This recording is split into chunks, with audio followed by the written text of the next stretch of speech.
Bismillahirrahmanirrahim. Assalamualaikum warahmatullahi wabarakatuh. Salam sehat. Perkenalkan, saya Dr. Gigi Syahdianawati MSI. Saya bertugas sebagai dosen di program studi Diploma 3 Kesehatan Gigi, jurusan Kesehatan Gigi, Politeknik Kesehatan Kementerian Kesehatan Medan.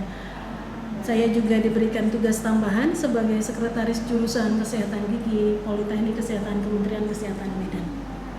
Setelah lulus dari pendidikan program Magister Biologi di Fakultas Biologi Universitas Sumatera Utara dengan peminatan di bidang mikrobiologi, saya diamanahkan untuk mengajar beberapa mata kuliah, diantaranya adalah mikrobiologi, eksodonsia atau pencabutan gigi, ilmu penyakit gigi dan mulut, dan dental asistensi. Dari beberapa mata kuliah yang saya ajarkan, mata kuliah mikrobiologi menjadi mata kuliah yang dipilih sebagai mata kuliah andalan yang saya ampuh karena mata kuliah mikrobiologi adalah merupakan ilmu dasar di bidang kesehatan yang membahas tentang siklus kehidupan dan ekosistem dari mikroorganisme dan parasit, reaksi tubuh manusia terhadap mikroorganisme dan parasit, serta upaya mencegah mikroorganisme dan penularan parasit terhadap tubuh manusia. Bobot mata kuliah mikrobiologi ini adalah 1 SKS untuk teori dan 2 SKS untuk praktek. Adapun capaian pembelajaran pada mata kuliah mikrobiologi itu ada 6. Yang pertama, mampu memahami sejarah mikrobiologi. Yang kedua, mampu memahami konsep bakteriologi dasar yang meliputi klasifikasi bakteri, taksonomi bakteri, morfologi bakteri, struktur bakteri, dan pertumbuhan perkembangan bakteri. Yang ketiga, mampu memahami bakteriologi klinik yang meliputi Streptococcus, Staphylococcus, dan Lactobacillus. Yang keempat, mampu memahami konsep dasar imunologi. Yang kelima, mampu memahami konsep dasar virologi. Yang keenam, mampu memahami mikrobiologi rongga mulut meliputi flora normal rongga mulut, mikrobiologi endodonti, dan mikrobiologi pada penyakit periodontal. Kuliahan mikrobiologi meliputi pengantar mikrobiologi dan sejarah mikrobiologi, bakteriologi dasar, klasifikasi dari bakteri dan taksonomi bakteri, pertumbuhan dan perkembangan bakteri, bakteriologi klinik, Streptococcus, Staphylococcus, Lactobacillus, flora normal rongga mulut, imunologi, virologi, mikrobiologi rongga mulut, mikrobiologi endodonti, dan mikrobiologi pada penyakit periodontal. Metode pembelajaran dilakukan melalui ceramah, diskusi, penugasan, dan praktikum di laboratorium. Penugasan teori pada mahasiswa berupa pembuatan paper dan resume, kemudian dipresentasikan dan didiskusikan berkelompok di kelas. Semua tugas akan diupload di aplikasi e-learning yaitu Elmet melalui akun mahasiswa masing-masing.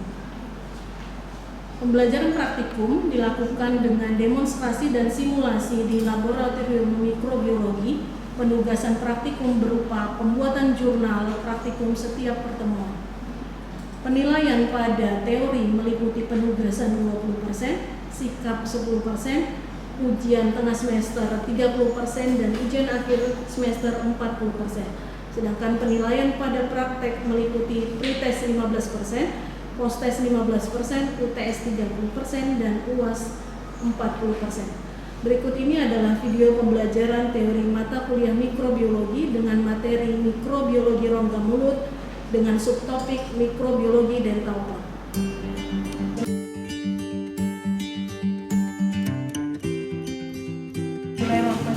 Assalamualaikum warahmatullahi wabarakatuh. Waalaikumsalam warahmatullahi wabarakatuh. Selamat siang, salam sejahtera buat kita semua. Siang, Ibu. Sehat anak-anak Ibu? Sehat, Bu. Pada hari ini kita akan melanjutkan kuliah kita dengan materi mikrobiologi dental plak. Nah, sebelum kita masuk ke materi selanjutnya, maka baiknya kita terlebih dahulu memulai pelajaran dengan berdoa menurut kepercayaan kita masing-masing. Berdoa dimulai.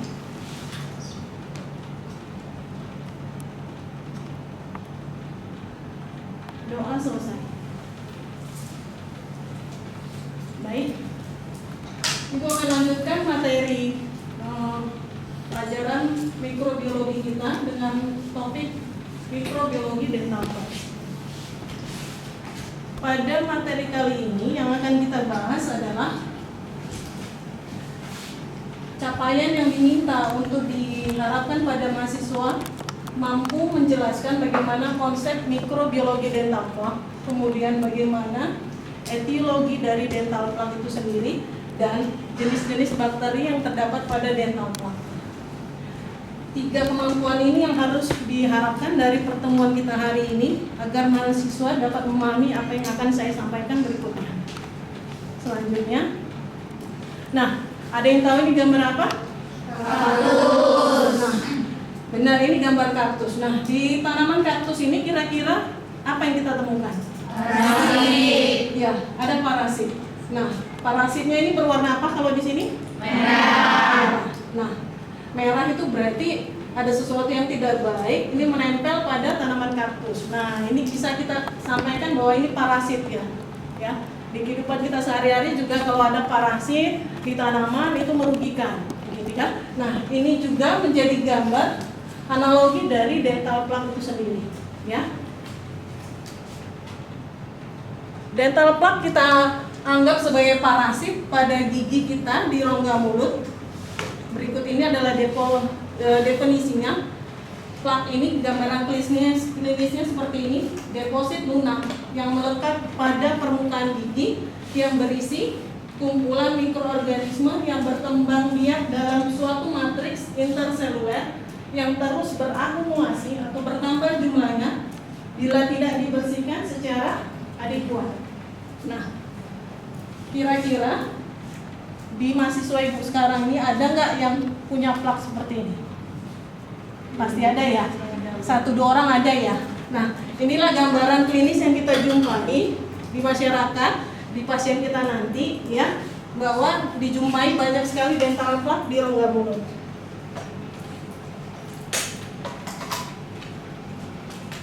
Nah, kita akan lanjutkan mengenai etiologi atau bagaimana proses terbentuknya dental plak di rongga mulut. Plak kita ini awalnya dimulai dari mana? Dari adanya sisa makanan, kemudian akan berkolaborasi dengan komponen saliva. Nah, ini akan melekat ya di permukaan gigi, kemudian akan terbentuk glikoprotein yang dilapisi, terbentuk lapisan tipis yang kita sebut dengan pelikel. Jadi dia menempel pada lapisan emal, ya. Sisa makanan kamu makan tidak sikat gigi menempel di emal kita, kemudian dia akan bergabung dengan glikoprotein, kemudian kerja mikroorganisme akan terbentuk dengan pelikel seperti ini. Nah, setelah pelikel, kemudian langkah selanjutnya akan terjadi kolonisasi oleh bakteri. Nah, bakteri yang kita gadang-gadang di rongga mulut penyebab karies apa? Streptococcus mutas. Nah, bakteri inilah yang menyebabkan terjadinya karies di rongga mulut, sehingga populasi bakteri yang meningkat, akumulasi plak juga meningkat jika tidak dibersihkan segera setelah makan. Nah, ini dia mudah-mudahan konsep awal dari etiologi terjadinya pembentukan dental plak mahasiswa paham sampai di sini. Nah, kalau tadi kita bilang plak ini ada kumpulan dari mikroorganisme, kira-kira ada yang tahu berapa jumlah plak tadi merupakan kumpulan dari mikroorganisme, sehingga di dalam plak ini terjadi kolonisasi dari bakteri. Nah, kira-kira jumlah bakteri yang terdapat pada plak gigi ini, plak dental, kira-kira ada yang tahu berapa jumlahnya? Ya, silakan. Izin menjawab Ibu, Nasihat Syafira. Bakteri di dalam rongga mulut itu ada sekitar 700 spesies bakteri yang terdiri dari gram positif dan gram negatif. Nah, ini benar sekali. Jadi perkembangan jumlah bakteri di rongga mulut itu semakin hari semakin lama semakin meningkat jumlahnya berdasarkan riset yang dilakukan oleh para ilmuwan ya. Dulu itu kira-kira 5 tahun yang lalu risetnya baru 500 spesies yang terdapat di rongga mulut. Nah, sekarang itu sudah ada 700 spesies yang terdapat di rongga mulut. Nah, bayangkan ini baru spesiesnya 700. Nah, jumlahnya itu uncountable. Jadi tidak bisa dihitung jumlah bakteri yang ada di rongga mulut kecuali kita ambil sampel plak yang ada di rongga mulut. Baik.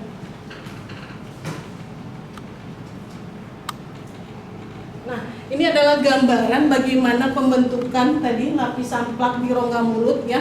pada lapisan email, kemudian ada sisa makanan, kemudian muncul lapisan pelikel ya akibat interaksi dengan glikoprotein, saliva, kemudian masuk bakteri flora normal ada di mulut, juga ada bakteri yang merugikan, Streptococcus mutans, kemudian terbentuk lapisan biofilm ya di lapisan email, kemudian ini akan terbentuk lanjut menjadi matriks yang ikatan protein yang disebut dengan plak tadi ya. Nah, berikut ini adalah gambaran klinis dental plaque yang sering kita jumpai pada masyarakat kita, baik pasien maupun keluarga kita juga. Nah, kira-kira ada pertanyaan nggak ya sampai di sini? Ini sudah tahu etiologinya, kemudian definisi dental plaque, kemudian sampai di sini gambaran dental plaque secara klinis. Ada pertanyaan nggak? Silakan. Perkenalkan Bu, saya Nur Rahmatul Fadila. Saya ingin bertanya, apa dampak atau efek dari dental plaque? Terima kasih. Nah, ini pertanyaan yang baik ya. Kita harus tahu apa dampak dental plaque ini di rongga mulut jika tidak disingkirkan, begitu ya. Yang terjadi adalah terjadi inflamasi pada daerah gingiva. Jadi gingiva kita menjadi warnanya merah, yang warna normalnya coral pink, kemudian menjadi warna merah, kemudian mengkilat, mudah berdarah bila sikat gigi, atau terjadi perdarahan spontan hanya dihisap begitu di satu sisi, kemudian terjadi perdarahan. Nah, ini penyebabnya adalah dental plaque. Nah, kerusakan pada jaringan gingiva ini akan berlanjut kepada kerusakan jaringan periodontal sehingga dia akan kehilangan tulang alveolar. Ya, di sini gingiva menjadi odematus, mengkilat begini, ya, terjadi mudah perdarahan, kemudian perlekatan gingiva terhadap gigi itu menjadi tidak kuat. Ya, lanjutnya adalah penyakit periodontal yang menyebabkan kehilangan perlekatan antara gigi terhadap tulang rahang. Nah, ini banyak sekali dijumpai di masyarakat. Jadi mereka keluhannya sikat gigi berdarah diabaikan, lantas datang ke klinik, ya, ke puskesmas mengadu bahwa giginya goyang. Nah, gigi goyang tadi adalah perjalanan dari plak dental yang tidak dibersihkan, kemudian terjadi gingivitis, inflamasi pada gingiva, kemudian berlanjut kepada periodontitis atau infeksi pada jaringan periodontal. Sampai di sini paham kira-kira ya? Baik, kita bisa lanjutkan. Nah, ini gambaran klinis yang saya sampaikan tadi, kenapa terjadi kerusakan jaringan periodontal ya. Plak menempel pada jaringan email, biasanya di daerah cervical, batas antara semitoenamel junction dengan gingiva, kemudian tidak dibersihkan, gamnya atau gingivanya menjadi inflamasi, lihat warnanya merah, kemudian jawbone atau tulang alveolar terjadi penurunan, bone level reduction, oke. Kemudian pocket periodontal yang normalnya pocketnya 1-2 mili ini bisa bertambah sampai dengan 8 mili. Nah, kalau terjadi inflamasi seperti ini, kemudian level tulang akan turun. Nah, ini akan sulit terjadi perubahan dari tinggi tulang alveolar. Bagaimana cara meninggikan tulang alveolar? Biasanya dilakukan dengan bone graft atau bahan yang dicampurkan pada daerah tulang rahang. Nah, ini treatmentnya lebih butuh biaya lebih besar lagi. Lebih baik kita mencegah tidak adanya dental plaque di rongga mulut sehingga perawatan tidak membutuhkan biaya yang lebih besar. Paham kira-kira ya? Nah, ini nih yang menjadi bahan pokok pembahasan kita adalah mikroorganisme apa yang terdapat pada plak dental. Tadi temannya udah menyampaikan dengan benar bahwa ada bakteri gram negatif, ada bakteri gram positif. Nah, yang di gram positif apa? Nah, ini ada golongan Streptococcus. Kalau Streptococcus berarti bentuknya bulan, fokus ya. Nah, Streptococcus ini genusnya, berarti ada spesiesnya, S. mutans. Nah, di mana lokasinya? Ada di plak gigi dan di permukaan gigi. Nah, inilah yang memang menjadi 90% penyebab karies ya. Yang kedua ada golongan mitis, ada Streptococcus mitis, ada Gordoni, ada Sanguis, ada Crista dan Oralis. Nah, ini posisinya semua spesiesnya ada di rongga mulut. Ya, berdasarkan riset saya terhadap deteksi plak di rongga mulut, kemudian diidentifikasi bakterinya, ternyata rongga mulut ini menjadi gerbang, benar ya? Gerbang masuknya bakteri ke tubuh kita. Lewat apa? Lewat rongga yang terbuka. Salah satunya mulut. Nah, dari penelitian saya itu ditemukan bakteri yang masuk di rongga mulut penyebab penyakit jantung, penyakit infeksi saluran kemih, penyakit saluran cerna itu masuk semua dari dental plaque dan identifikasi dari plaque. Jadi bukan hanya golongan Streptococcus, ya. Jadi tiba-tiba satu pasien didiagnosa sakit jantung, lihat dulu kondisi mulutnya. Kalau bersih berarti tidak ada faktor dari rongga mulut. Nah, tapi kalau mulutnya kotor, ya tidak bersih, ini bakteri dibawa ke peredaran darah masuk ke organ-organ vital seperti jantung dan lain-lain. Ya, begitu juga dengan pasien-pasien kemoterapi, pasien yang penyakit degeneratif, ini juga plaque gigi sangat-sangat mempengaruhi terjadinya keparahan dari menderita penyakit degeneratif, kanker, tumor, ya. Makanya yang pasien yang mau dilakukan kemoterapi atau radiografi, rongga mulutnya harus bersih, sehingga tidak akan memperparah kondisi plaque di mulut, akan terbawa bakterinya ke organ vital. Mungkin di sini penjelasannya. Lanjut, kita ada kelompok Stomacoccus, kemudian Salivarius, ini dari saliva kita. Kemudian ada kelompok Ainosus, kemudian ada kelompok Staphylococcus, kemudian ada bakteri gram negatif. Nah, bedanya apa, Bu? Gram positif dengan gram negatif. Ya, kalau gram negatif klinisnya di mulut, pasien tadi berdenyut, ya, membengkak pipinya, kalau diperiksa sudah bernanah. Nah, ini masuk golongan gram negatif ke dalam rongga mulut.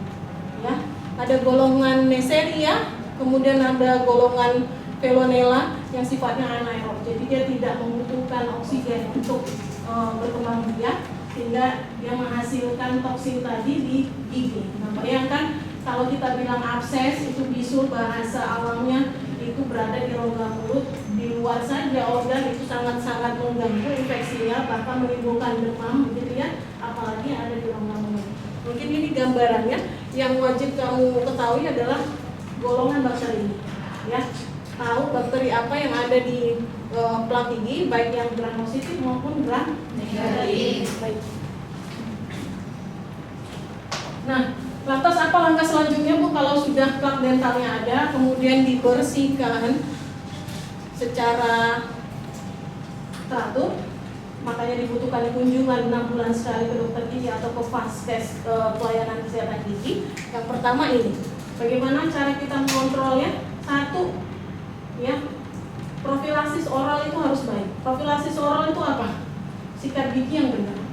Benarnya apanya, Dok? Waktunya benar, ya. Frekuensinya benar. Pasta yang digunakan benar, ya kan? Bentuk sikatnya benar, ya. Time-nya, durasi kamu sikat gigi juga benar. Jadi kalau kita survei sikat gigi yang sekarang ini mahasiswa, adik-adik atau masyarakat berdasarkan Riskesdas 2018, durasi menyikat gigi hanya 1-2 menit.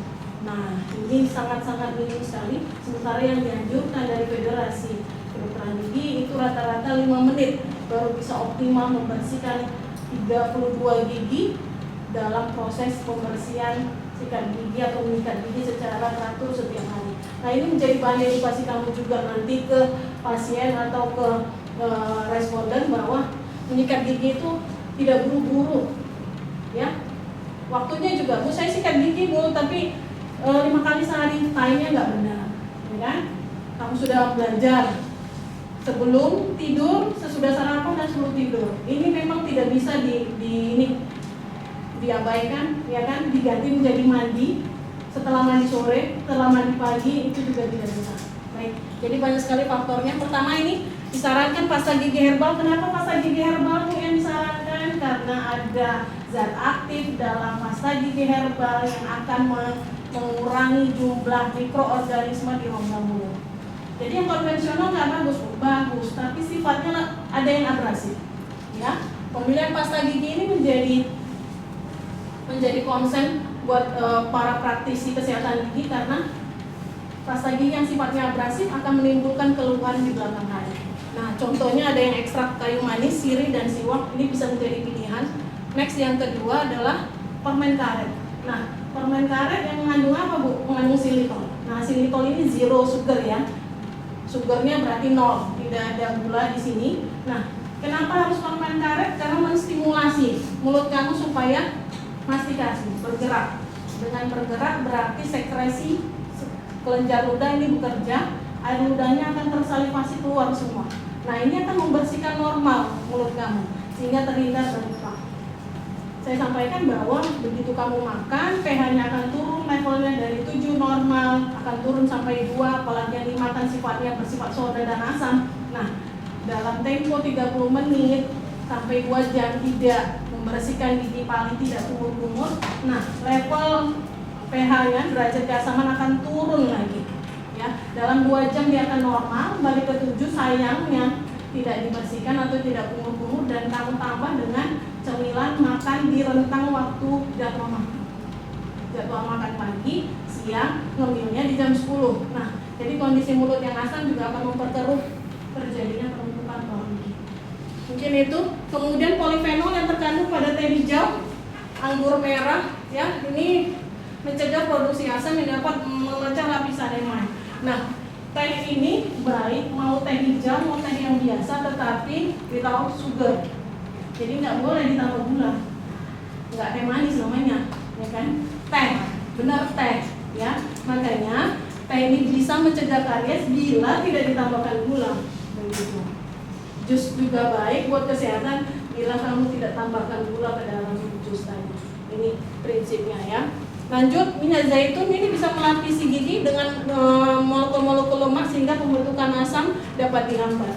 Ya, makanya minyak zaitun kalau di Indonesia mungkin nggak familiar ya kita menggunakan, ya, tapi untuk di luar itu digunakan, bahkan dioles di gigi mereka, ya. Orang Europe udah biasa pakai itu untuk bahan makanan segala macam, ya, minyak zaitun ini, karena mereka udah tahu dampaknya untuk gigi itu baik. Jadi lifetime kita beda banget sama mereka, bahwa mereka mau usia 50, 60 tapi gigi awet, ya, sampai usia gila-gila. Tapi kita derajat kesehatannya, kesehatan gigi terutama sangat-sangat memprihatinkan. Makin banyak tenaga kesehatan gigi, tapi derajat kesehatan giginya juga memburuk. Nah, ini balik lagi ke pola ini perilaku kita terhadap kebersihan gigi dan mulut. Nah, sampai di sini kira-kira ada pertanyaan. Ini sudah sampai dengan tahap bagaimana mencegah terjadinya dental plaque dan mencegah mikroba yang ada di rongga mulut. Ya, baik, silakan. Saya bertanya, Bu, perkenalkan nama saya Syafira Zani. Pertanyaannya, apa upaya optimal untuk mencegah terbentuknya dental? Baik, terima kasih. Tadi pasta gigi, pemilihan sikat gigi, caranya semuanya yang tadi saya sampaikan, metodenya harus benar. Itu satu. Yang kedua, ngemilnya, habit jajan makannya balik ke pola hidup sehat, buah-buahan, ya, tidak yang manis-manis dan lengket seperti yang kamu sampaikan ke pasien-pasien, kamu juga harus begitu. Kemudian satu lagi, kontrol dong pasti, ya, 6 bulan sekali. Kita nggak bisa lihat kasat mata ada karies di mulut kita 32 gigi dengan satu permukaan gigi ada berapa? Ada 5, ada 4 permukaan kali 32 gigi. Ini nggak bisa terlihat, sehingga harus butuh alat bantu, butuh operator yang melihat kondisi mulut kita, yaitu dengan ke Vaskes, ke pelayanan kesehatan gigi atau ke dokter gigi. Mungkin itu yang bisa disampaikan. Ada lagi kira-kira? Cukup? Nah, dari materi yang sudah disampaikan, diharapkan mahasiswa semua sudah bisa. Ada pelajaran yang diambil, ada keyword yang kita ambil tadi, apa tujuan dari CPL kita tadi. Nah, kira-kira ada yang bisa memberikan resume, kira-kira etiologi. Nah, ini udah sampai gitu. Etiologi tadi terbentuknya plaque gigi. Silakan. Baik. Jadi, perkenalkan nama saya Galva Bernadi. Saya mengambil resume. Pembentukan plaque gigi terjadi karena pertama kali oleh adanya saliva dan juga karbohidrat dari sisa makanan, yang mana di situ membentuk glikoprotein yang membentuk sebuah pelikel. Nah, pelikel ini merapat menjadi sebuah bakteri, yaitu Streptococcus mutans. Dari situ terbentuklah sebuah plaque. Baik, terima kasih resumenya, silakan. Nah, ini sudah menggambarkan, ya. Satu teman kita sudah paham, ya, bagaimana plaque tadi di rongga mulut ya, yang kalian bilang kotoran lah, melekat lah, bahasa awamnya saya nggak paham lah kira-kira apa yang ada di masyarakat, tetapi bagaimana prosesnya terbentuk. Jangan lagi bilang giginya busuk atau giginya dimakan ini, makan itu ya. Ini semua adalah akibat terjadinya bakteri ya, kolonisasi bakteri pada permukaan gigi akibat sisa makanan yang tertinggal. Baik. Ada lagi kira-kira jenis bakteri. Nah, tadi harus bisa mengidentifikasi jenis bakteri yang kita temukan dalam dental plaque. Siapa kira-kira yang bisa kasih resume? Baik, silakan. Yang jawab dulu, nama saya Anissa Ramadhani Nur. Jenis bakteri pada dental plaque itu bakteri pada gram positif, Streptococcus mutan, bakteri pada gram negatif yaitu anaerob, Bu. Iya, golongan anaerob ya. Baik, terima kasih. Nah, yang gram positif inilah yang paling besar jumlahnya di flora normal di rongga mulut kita ya. Kira-kira sekitar 70% jumlahnya itu bakteri gram positif. Nah, bagaimana gram negatif bisa ada di rongga mulut? Nah, itu intake dari luar ya. Apakah air, makanan, semua yang masuk di mulut, nah itu akan menjadi transmitter terbawanya bakteri gram negatif. Nah, bagaimana bakteri E. coli ya kan? Bakteri E. coli ada di usus kita, di lambung kita yang menyebabkan terjadinya penyakit tipoid, itu semuanya dari makanan yang higienitasnya tidak terjaga. Nah, itu bakteri gram negatif itu yang menyebabkan masuk itu dari oral semua. Nah, mudah-mudahan dengan begini masyarakat mahasiswa lebih paham ya bagaimana menjaga kebersihan lidah mulut, bagaimana memilih apa yang masuk ke mulut ya, karena ini gerbang semua ya. Setelah di dalam nanti baru ya mau merusak organ yang mana bakterinya begitu. Jadi mudah-mudahan kita bisa meminimalisir ya apa yang kita makan, apa yang masuk ke dalam mulut, bagaimana menjaga kebersihan lidah mulutnya sehingga dental plaque ini bisa kita cegah. Tidak bisa hilang, tetapi kita bisa meminimalisir pembentukan dental plaque. Ya, setidaknya kontrol 6 bulan sekali pasti harus, walaupun tidak ada keluhan. Jangan nunggu ada keluhan. Mungkin itu saja dulu yang bisa kita sampaikan. Ada tugas untuk materi kali ini. Yang pertama ini sesuai dengan CPN kita bahwa mahasiswa diharapkan mampu menjelaskan etiologi dental plaque dan hubungannya dengan mikrobiologi. Yang kedua, jenis-jenis bakteri yang terdapat pada dental plaque. Nah, kita akan kumpulkan tugasnya pada tanggal 2 April melalui aplikasi LLab kita, melalui akun masing-masing di mata kuliah mikrobiologi. Sampai di sini mungkin sudah selesai materi yang saya sampaikan. Belajar mandiri lagi di rumah, dibaca lagi materinya yang sudah dimasukkan dalam aplikasi LLab ya. Tugasnya dikerjakan, deadline kita sudah disampaikan tanggal 2 April ya. Nah, mudah-mudahan ilmu yang disampaikan bermanfaat. Sekian pertemuan kita hari ini. Saya tutup. Wabillahi taufiq wal hidayah. Assalamualaikum warahmatullahi wabarakatuh. Waalaikumsalam warahmatullahi wabarakatuh.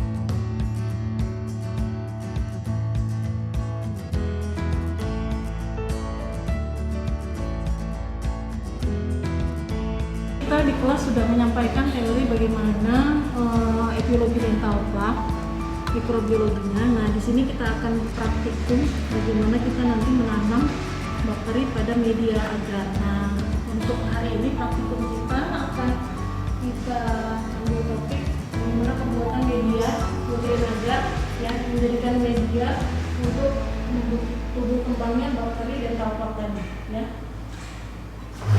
Prosedur kita masuk praktikum, kita semua sudah patuhi ya, memakai APD yang lengkap, masker, sarung tangan, kemudian tidak ada alat-alat yang sifatnya tajam atau bersifat terbakar untuk di lab ini ya.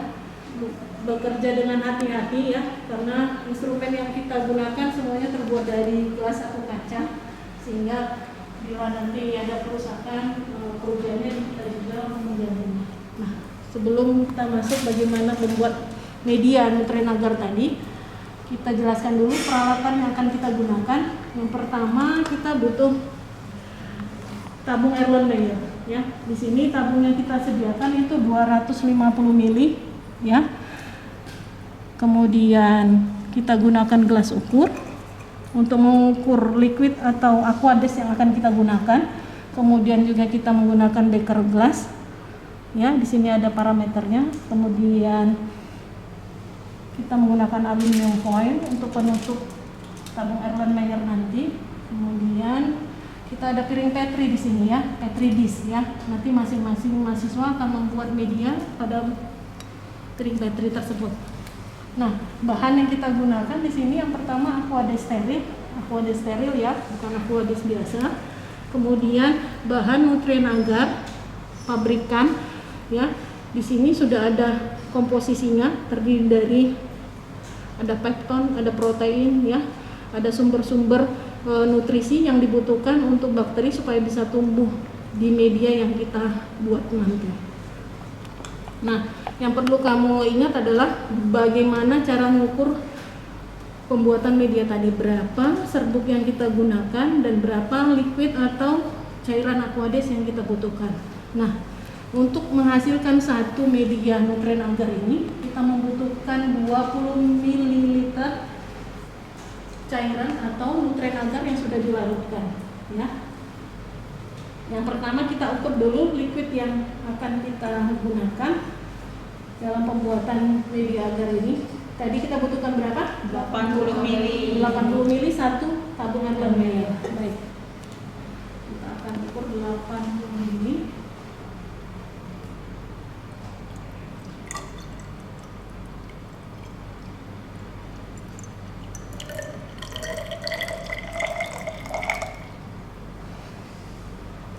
Oke.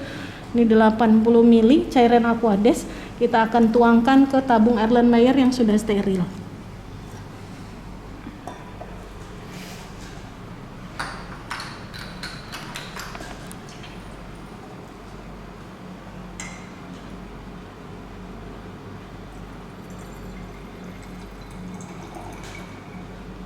Nah, setelah ini kita akan melakukan penimbangan menggunakan neraca analitik ya, bahan powder dari nutrien agar sebanyak 0,2 gram kita kali 4 ya, jadi 0,8 gram nanti.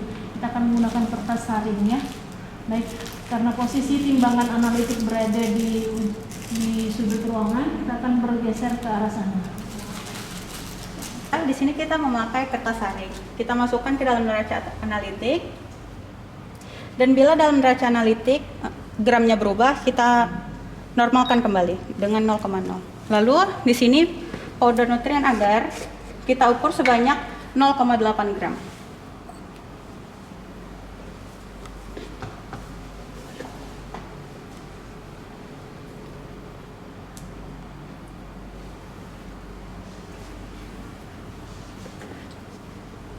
Ini cairan masih 0,1 ya, kita membutuhkan 0,8. Jadi diapain nih? Kita tambahin. Baik, silakan ditambahkan lagi ya. Kasih lagi.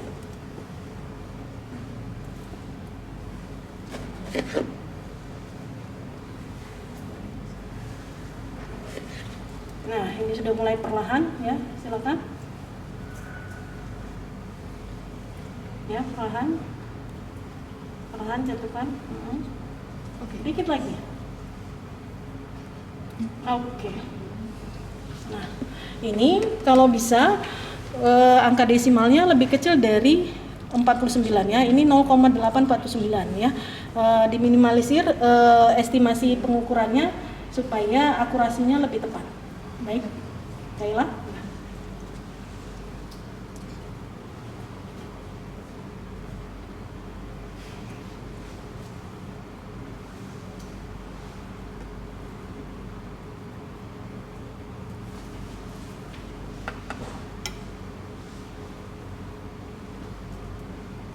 Oke, sudah.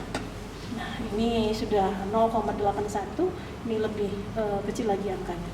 Baik, selesai penimbangan bahan ya. Selanjutnya diapain ini bahannya? Selanjutnya powdernya kita masukkan ke dalam elemennya. Baik.